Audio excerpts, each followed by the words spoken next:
My nephew claimed I sat him. Now it was proven untrue. I made them pay for it. So here's the thing. I, 37F, have always been there for my family, especially my nephew. He's 13, and his dad, my brother, has had a rough go of it since my sister-in-law passed a few years back.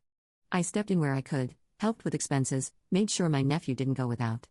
I never thought twice about it, honestly. Family's family. Right? Anyway, the day this all went down started like any other. I was heading home after a regular day at work, looking forward to putting my feet up and maybe watching some TV. But as soon as I walked through the door, I noticed something was off. My phone was ringing nonstop. I checked it and saw a few missed calls from my brother and some messages too, though none of them made much sense. He just kept saying, "You need to pick up. It's serious, and you're in trouble." No context, nothing. Now I'll admit, I brushed it off at first. I figured it was some drama with his finances or whatever. He'd been in and out of financial messes lately, and I'd had to bail him out before, so I ignored it. Figured I'd call him back later once I'd settled in. But then maybe an hour later, I got another call, but this time it was from a blocked number. I answered, figuring it was some scam call. But then the person on the other end said, "Hello. Is this my name? This is Detective so-and-so. We need you to come down to the station." That got my attention. I can't even explain the dread that crept up. It's that feeling where you know something's seriously wrong and you have no clue what it is, but your gut is just screaming at you. I asked what was going on, but they wouldn't tell me anything over the phone. Just insisted I come down as soon as possible. So I grabbed my keys and went straight to the station, trying to mentally run through every possible reason I could be there. But I couldn't come up with anything that made sense. When I got there, they led me into one of those cold, sterile rooms with a metal table and chairs, and the whole atmosphere made me feel like I was in some bad crime show. The detective sat down across from me, looking dead serious, and asked if I knew why I was there. I said no, but by that point, my mind was racing, trying to piece together what the hell was going on. Then she told me. She said my nephew had come forward with some serious accusations against me. I didn't understand at first, just blinked at her, trying to process. But when she repeated herself and explained exactly what he was claiming, I felt like I'd been punched in the gut. He was accusing me of something I wouldn't even repeat out loud, something that, honestly, made my skin crawl just hearing it. I was stunned, completely frozen in shock. My first instinct was to deny it, of course. I told the detective this had to be some kind of mistake, that I'd never do anything like that, and that I couldn't believe he'd say something so horrible. I mean, this was my nephew, a kid I'd practically helped raise since his mom passed. It just didn't make any sense. But here's the thing. The detective was looking at me like I was guilty right off the bat, like he'd already made up his mind. He said they'd already started an investigation and that things weren't looking good for me. Apparently, they'd talked to his father too, and he was fully supportive of his son. Hearing that stung, but it also confused the hell out of me. I mean, why would my brother just back this up? Where was all this even coming from? At that point, I was panicking. It's one thing to have someone make accusations behind your back.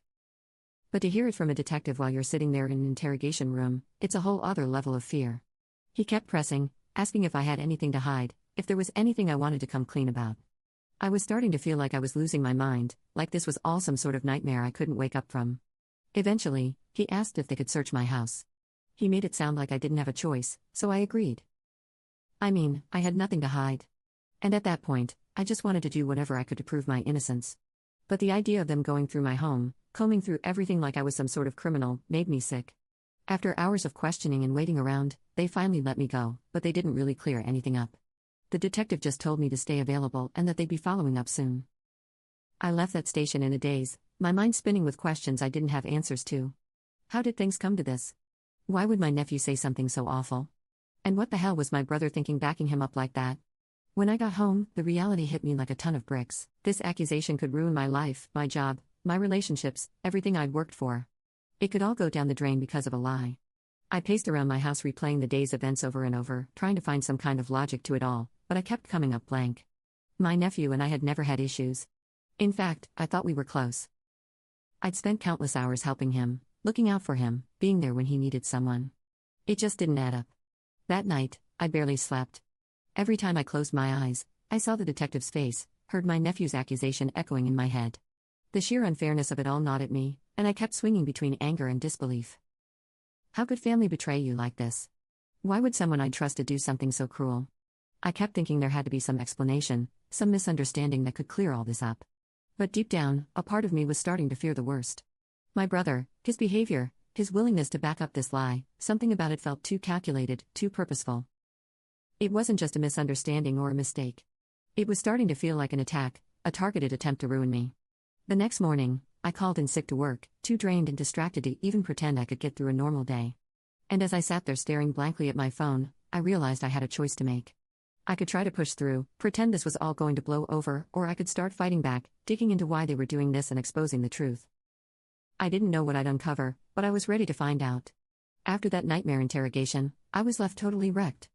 I couldn't eat, couldn't sleep, couldn't focus on anything other than what my nephew had said about me. I was trying to make sense of it all, but every thought just led to more frustration and confusion. How could a kid I'd helped so much suddenly turn on me like this? And why would my brother, my late sister's husband, back him up on something so out of line? The worst part was that the police hadn't just brushed it off after he'd said it. They were taking him seriously, investigating me as if I'd actually done what he claimed. The entire situation felt insane. I was just sitting there in my own home, my life now under a cloud of suspicion. Everything around me felt different, like my whole house was tainted somehow. And I couldn't shake the feeling that something darker was going on here. Like, there was some missing piece to all this I couldn't see. I couldn't shake the feeling that this wasn't just a kid saying something dumb. It felt planned, like there was a reason behind it. But what? Then out of nowhere, I got a call from the detective handling my case. He told me they needed to bring my nephew in for another interview, this time without his father present. That caught my attention. I didn't know why they'd separate them. But if the police were thinking something was fishy, that was a bit of a relief. It was like a tiny crack of hope that maybe this whole thing would get cleared up. I don't know what went on in that room during his second interview. All I know is that a couple of hours later, I got a call that changed everything. The detective sounded different, like he was suddenly on my side. He told me that my nephew had admitted to making the accusation up. I felt the air leave my lungs. He made it up. I mean, I wanted it to be false, obviously, since it was a lie. But hearing it confirmed was just something else. I felt a strange mix of relief, anger, and honestly, just pure betrayal. I asked him what he'd said, why he would lie like that, but he said he couldn't give all the details over the phone. All he told me was that his mom, my late sister's sister, had pressured him into it. Hearing that, I can't describe it. There's this saying, blood is thicker than water. Right? But in that moment, I felt like my own family had thrown me under the bus without a second thought. My sister-in-law had pushed her own son, her own kid, to lie and say that I'd done something unforgivable. For what? It didn't make any sense. When I met with the detective in person, he laid it all out. My nephew had confessed that his mom told him to make the accusation because they needed money, and my sister-in-law thought this would be an easy way to blackmail me. The entire plan was to force me into a corner where I'd be so scared of the damage to my reputation that I'd pay up, stay quiet, and save my own skin. I sat there stunned while he explained it. Every word was like a stab in the back. I'd always known that my brother had struggled with finances after my sister passed. That's why I'd stepped in so many times to help. Groceries, clothes for my nephew, a little extra here and there to make sure they were okay. And he turned that against me, weaponized it to try to squeeze even more money out of me. The detective explained that in his statement, my nephew said he tried to push back at first. He knew it was wrong, he said, and he was scared to do it. But his dad had told him that they had no other options, that this was the only way. Imagine that, a 13-year-old being told by his own father to do something so messed up because it was the only way. I was disgusted. I'd always thought I knew my brother. I mean, he's family. He married my sister, and when she passed, I felt like it was my duty to step in, to be there for them. But hearing how he manipulated his son into saying something that could destroy my entire life, I couldn't wrap my head around it. How desperate. How selfish do you have to be to put your kid through that? The detective asked if I had any idea he might be in such deep financial trouble. I told him honestly that he'd mentioned money issues a few times, but nothing ever that extreme. He was always vague about it, saying he might need a little help, that sort of thing. And, yeah, I'd helped him out before, but I had no idea he'd gotten to the point where he'd turn on me like this. I couldn't sit still. My hands were shaking, my mind racing. I kept thinking about all the times I trusted him, let him into my life, into my home. And now knowing he was capable of this level of betrayal, it was unreal. I'd heard of people backstabbing each other for money, but this was my family. I never thought it had happened to me, let alone from the people I'd been bending over backward to help. And then there was my nephew. I didn't know what to feel about him anymore. Part of me felt sorry for him. He's just a kid after all. But he'd still gone along with it.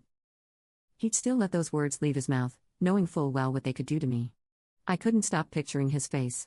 The kid I'd helped raise, now forever associated with a lie that nearly shattered my life. The detective told me they'd follow up with my brother, but he couldn't guarantee anything. He said that even with my nephew's confession, it'd be tricky proving the extent of my brother's involvement, especially if he tried to deny it. I was furious, but also powerless. The thought that he might somehow dodge the consequences for all this made me feel sick. I thanked the detective, shook his hand, and left the station. I walked home in a daze, still trying to process everything. I felt like I was split in two. On one hand, I was relieved that my name was cleared, that the lie had been exposed. On the other, I was filled with rage and sadness. This was my family. My own flesh and blood had tried to ruin me for money. When I got home, I just sat there in silence, replaying every moment over and over. The relief of being proven innocent was there, but it was buried under layers of anger, betrayal, and hurt. I didn't know what to do next. All I knew was that things would never be the same again. After finding out the truth from the detective, I barely kept myself together. The fact that my brother had gone so far as to use his own son to frame me, it's hard to explain what that feels like. The shock, the anger, the betrayal, it all just hit me in waves. But at the core of it, I knew what I had to do. I had to confront him. There was no way I could let this slide without hearing his pathetic excuse for why he thought any of this was even remotely okay. I didn't even bother calling. I drove straight to his place, my mind racing the whole way.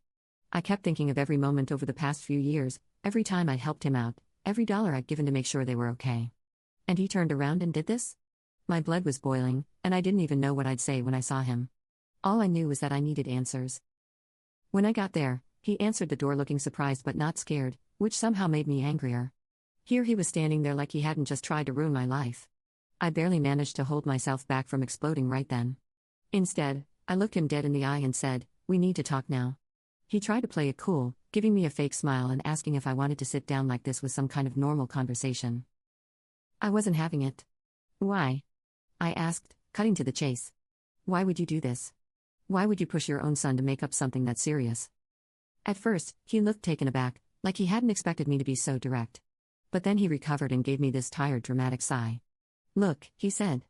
"You don't understand how hard it's been. I'm a single father, and things have been really rough since your sister passed. You have money, and I don't." "And stop," I interrupted. I didn't want to hear his excuses. "You tried to ruin my life. You told your son to accuse me of something disgusting. Do you have any idea what you were doing?" He crossed his arms and looked away, acting all defensive. "I didn't have a choice," he muttered, still not meeting my eyes. "You're well off, and we're struggling. I was desperate, okay? Desperate people do desperate things." I couldn't believe what I was hearing. Desperate people do desperate things? That's his reasoning? "You thought dragging my name through the mud was an okay solution because you were low on cash?" I practically yelled.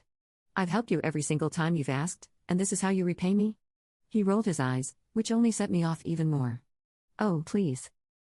You act like you've done so much for us, but a few handouts here and there don't exactly solve all my problems. I needed real help." "Real help?" I couldn't stop myself from laughing at how absurd this was. I've paid for groceries, clothes, school supplies, you name it. "How much help were you planning to milk me for?" He stayed silent, but his jaw was clenched, and he finally looked up at me clearly annoyed. "It's easy for you to say. You don't know what it's like struggling day in and day out. I thought if I could just scare you a little, maybe you'd finally give us what we actually need." "Scare me?" The word echoed in my head. "You wanted to scare me into handing over money by having your son accuse me of something unforgivable. Do you understand how messed up that is, or have you lost all sense of reality?" His face hardened, and he said, "It wasn't supposed to go this far. I thought you'd just pay up quietly, maybe feel bad enough to help us out long term. You have to understand. I didn't mean for it to get out of hand like this." "Get out of hand?" I could feel my pulse pounding in my temples. "You told your son to accuse me of a crime, a crime. Did you even consider what this would do to me or what it would do to him?" He looked away again, not saying anything. It was like he'd built up this wall around himself where nothing could get through. He had no remorse, no sense of the destruction he'd nearly caused. He just kept muttering about how tough his life was, as if that somehow justified everything. "I trusted you," I said, trying to keep my voice steady. "I trusted you, and I trusted him. I've tried to be there for you both ever since my sister passed, and you used that against me. You weaponized your own son to try to blackmail me. Do you even hear yourself?" He huffed, finally meeting my gaze with an indignant look. "Fine. Maybe it was a little extreme. But like I said, desperate times call for desperate measures." I shook my head, feeling a mix of anger and disgust that I couldn't put into words. "There's a difference between being desperate and being cruel," I said. "And what you did was downright cruel. You tried to ruin my life for money, and you dragged your own kid into it." He didn't respond, just crossed his arms and stared at the floor like some petulant child who'd been scolded. I realized then that nothing I said was going to get through to him. He convinced himself that he was the victim, that his actions were somehow justified because he was struggling. You know what? I finally said, unable to hold back the bitterness. We're done. Don't call me for money. Don't ask me for help. You're on your own from here on out. That seemed to snap him out of his sulk. He looked up, eyes wide, and started protesting. But what about my son? He needs stability. He needs a dad who doesn't use him as a weapon, I shot back. And you clearly aren't that. You've made it pretty clear that you're willing to use him as a pawn if it suits you. So, no, I won't be there to clean up your mess. He tried to guilt-trip me after that, saying I was being too harsh, that my nephew shouldn't suffer because of his mistakes, but I'd had enough. I told him I wasn't backing down, and I walked out. For the first time, I felt like I was actually breathing. The confrontation didn't give me any closure though. If anything, I walked away feeling even more bitter. My brother-in-law had twisted things to make himself the victim, as if his struggles somehow justified everything he'd done. And the worst part was, he still didn't understand the damage he'd almost caused. I realized then that he didn't care about me or his son. He cared about getting what he wanted no matter what it cost. When I got home, I felt drained. I thought confronting him would bring me some kind of peace, but all it did was make me realize how deeply he'd betrayed me. It was like a switch had flipped, and I finally saw him for who he really was, a manipulative, selfish person who would do anything to get his way. I didn't know what would happen next, but one thing was clear. I couldn't trust him ever again, absolutely. This wasn't just for me. It was for my nephew too. That kid needed a wake-up call, something to show him that actions have consequences, even when you're being pressured by the person you trust most. And I hoped, maybe, it'd be a wake-up call for my brother-in-law as well. Though, honestly, I doubted he'd ever truly get it. The next few weeks were tense. The police had to go over everything again, take my statement in more detail, even ask me about past times I'd helped him financially. I had to drag up memories I tried to forget, and it was tough, but I kept reminding myself why I was doing it. I had to make sure this didn't happen to anyone else.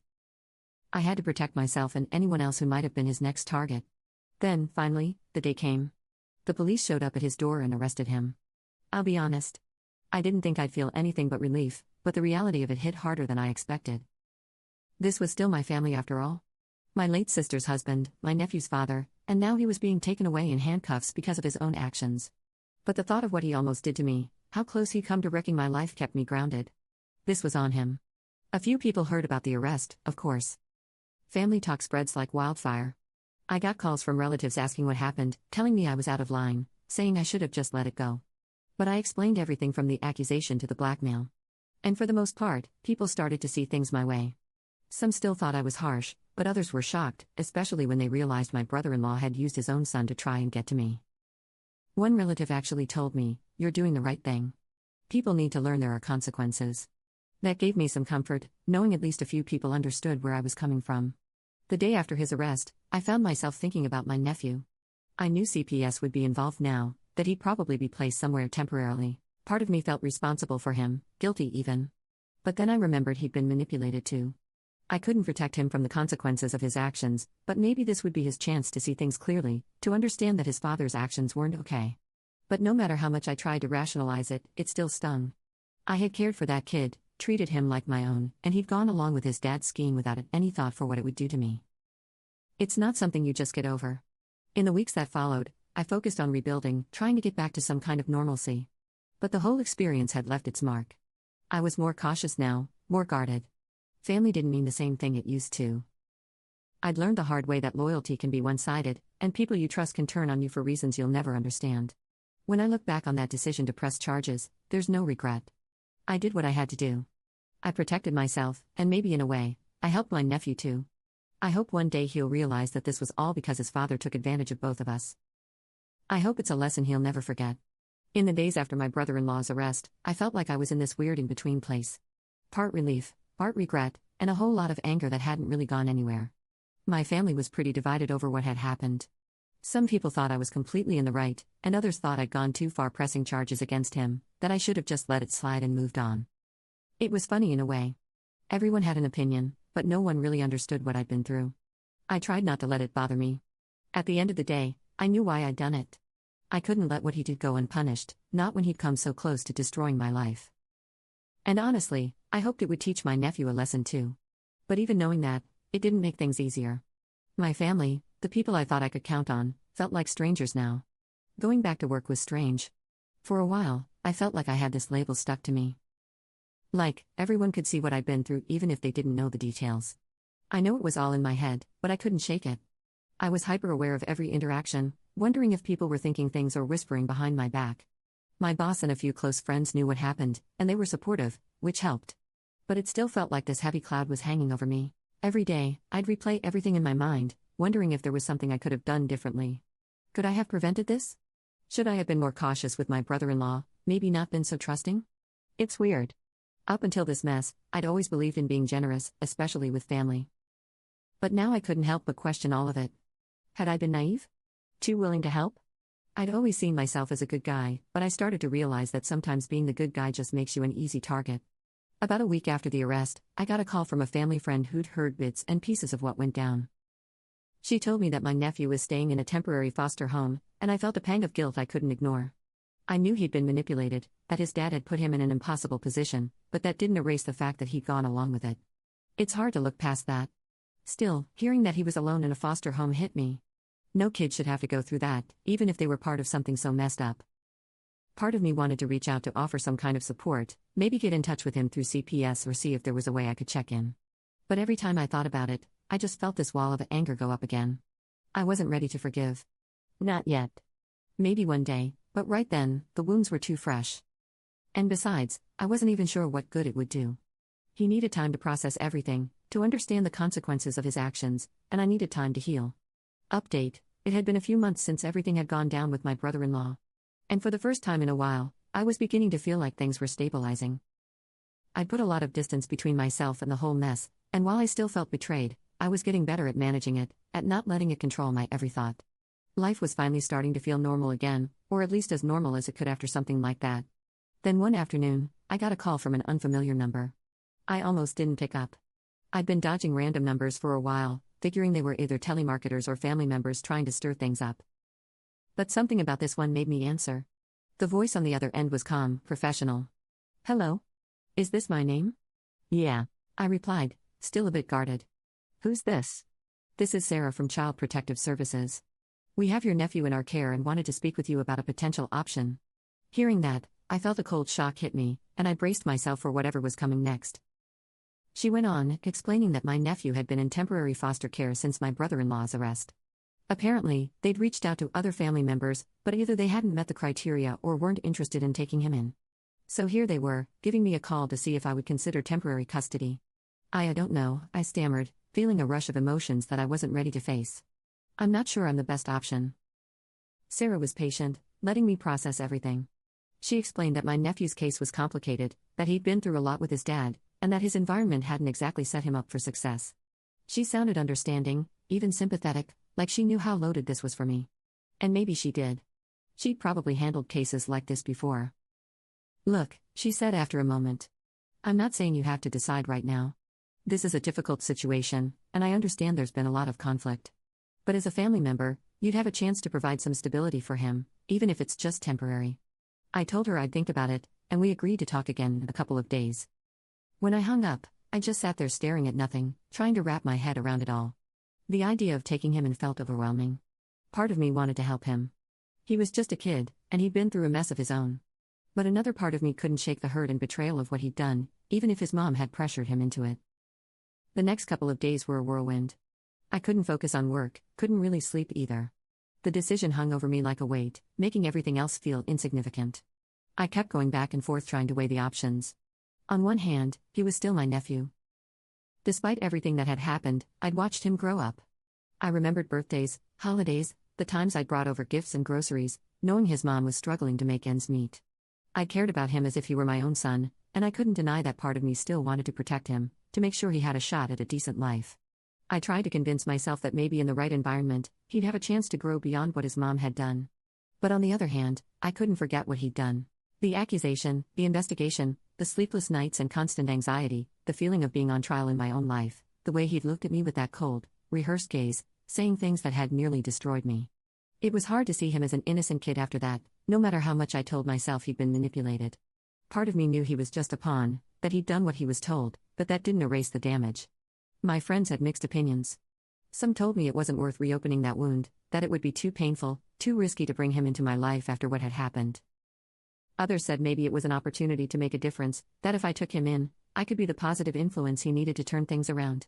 But none of them knew what it felt like to have your whole life threatened by someone you thought you could trust. None of them had been through that level of betrayal. Finally, I agreed to meet with him. CPS arranged a supervised visit at their office, and I showed up, nervous and unsure of what to expect. When I walked in, he was sitting there looking smaller and more fragile than I remembered. His eyes flicked up to mine, and for a second, I saw a flash of fear, maybe even guilt. He mumbled hi, barely looking at me.